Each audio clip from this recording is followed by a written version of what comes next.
Hi, and welcome to another edition of Business Bites from Bauer Media Audio here in Northern Ireland. My name is David Tighe, the Managing Director of Bauer Media, and each week we delve into the world of business and bring a story to you. Well, this week is quite fitting because we're in Earth Month and we're talking to a very environmentally conscious company.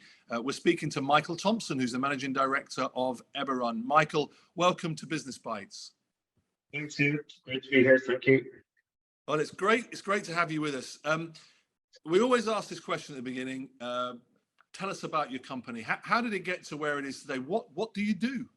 Sure. Okay. Well, we've been going for about 15 years. We would describe ourselves as an energy company, more so than an environmental company. Our history back at the start was as a developer of wind turbines, actually. So back in the late 2000s, we had about 1% renewable electricity in Northern Ireland. Today, that's closer to 50%. And companies like ours, we're not responsible for it all, of course, but companies like ours developed wind turbines over a number of years. And that was the nucleus of the company. We're still a wind turbine company at heart. We manage around about 150 turbines across Northern Ireland and into the Republic now.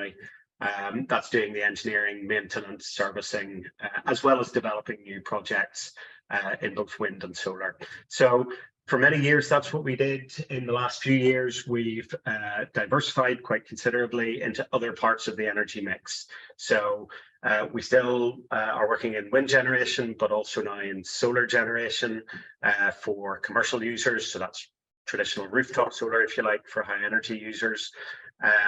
We have energy, which we call distribution products, such as electric vehicle charging systems that we install. And more laterally, we've looked at products around energy reduction, energy efficiency.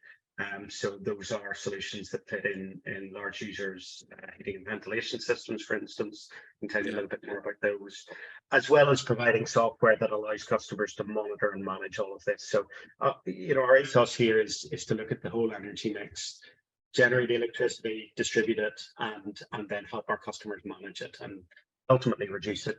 And I suppose in the world that we're living in currently, there's two things that are very, very much on businesses' agenda. One, costs, and the other area is being good to the environment.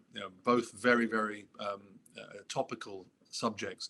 So how do we do in Northern Ireland? How are companies doing from what you can see? Are we doing well in this area? Are we kind of dealing with the challenges of the environment and energy? Yeah, absolutely, and the industry is changing rapidly. I think to deal with the cost control issue, high energy prices last year obviously had a massive impact on the business community, on their competitiveness, and I think it brought home just what a challenge the energy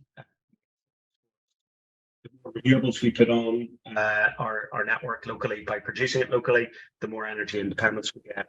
And actually, that's good for our economy more broadly, because that makes us more competitive and able to weather some of these bigger price shocks. So a lot of interest at the minute from high energy users around their own generating assets. Can they put on rooftop solar, for instance, to manage some of their energy consumption?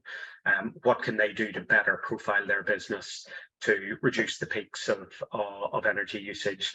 And some bigger companies looking at being an investor themselves in energy production. So looking at whether they would invest in wind generating assets in particular, so that they have a constant source of electricity. So on the cost base side, that's what we're seeing from addressing that. Of course, from a cost base perspective, they're also looking at how do they reduce their energy usage, so we can help them with that. And ultimately, how do they reduce their specific costs of purchasing electricity? So that's all the cost side of it. From an environmental perspective, it's very interesting as well. A lot of companies under pressure from both their suppliers and customers to deal with their own carbon output as part of the wider challenge around environmental management.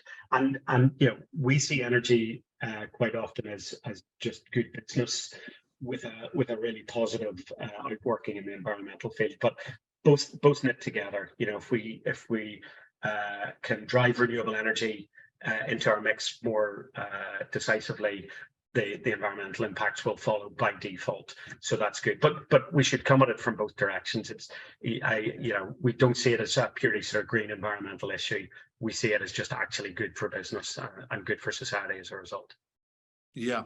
So what are the challenges? What challenges have you got in your area of business currently that we should be considering or thinking about? Yeah, I mean, there's probably common to a lot of companies. The energy sector is booming. It's growing massively as newer technologies arrive. Trying to incorporate them, and deploy them into the market is a challenge. Recruiting and training staff is a challenge where we're ostensibly an engineering-based company. So finding good engineers, bringing them through training and developing them is definitely a problem. And there's some competition in the sector, which I guess is good for employees, of course. But we need to bring more people into this sector as it grows and expands.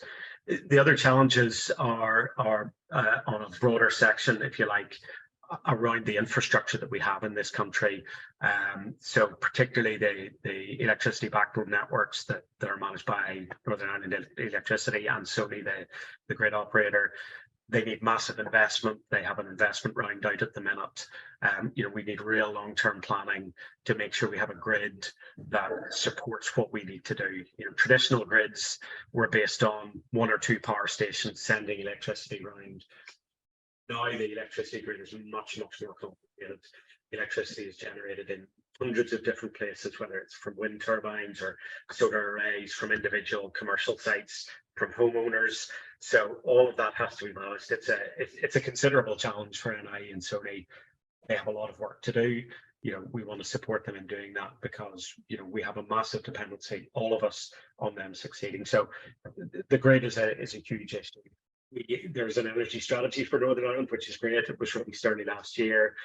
There's an action plan. This is all driven by the executive, and certainly the lack of an executive at the minute is proving a little bit of a headache in driving that forward. So, electricity, energy covers so many parts of society, whether it's infrastructure, the economy, the communities.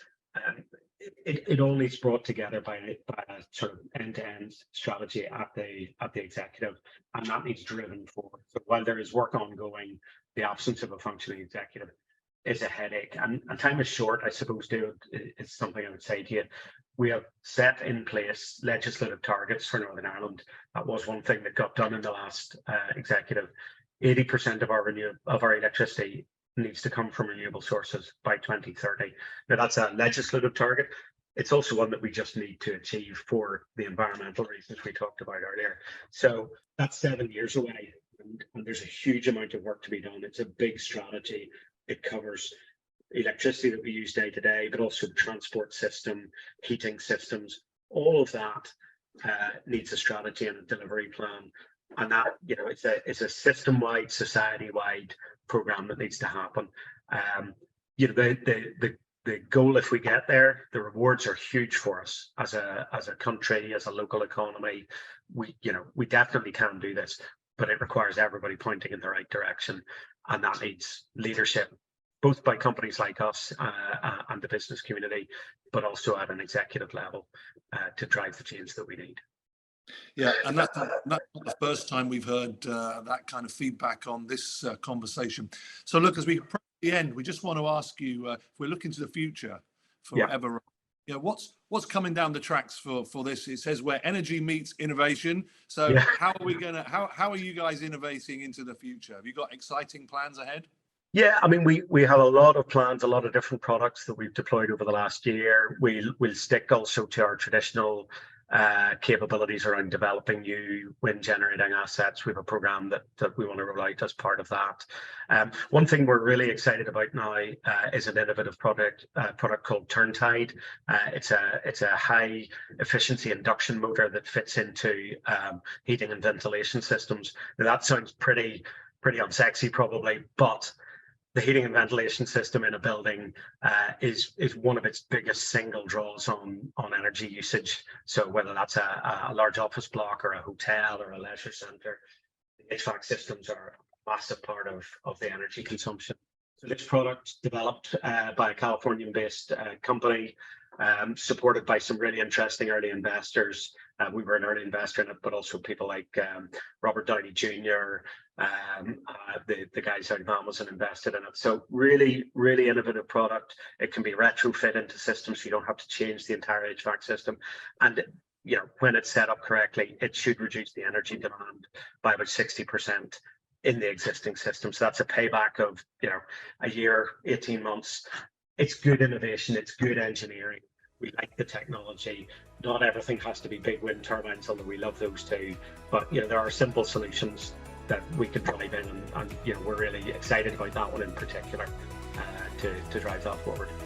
Well, we look forward to seeing that. And Michael Thompson, MD of Everun, thank you very much for being our guest this week.